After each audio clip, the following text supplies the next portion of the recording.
ওয়ালাইকুম সালাম। হাঁটো। আসসালামু আলাইকুম। সুপ্রিয় ভাই বোনেরা, সবার জন্য রইল শুভকামনা।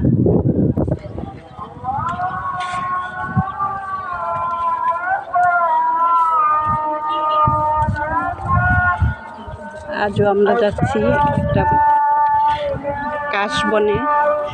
গত বছর আমরা আসছিলাম এখানে, কিন্তু দেরি করে আসায় আমরা কাশফুল দেখতে পাই নাই।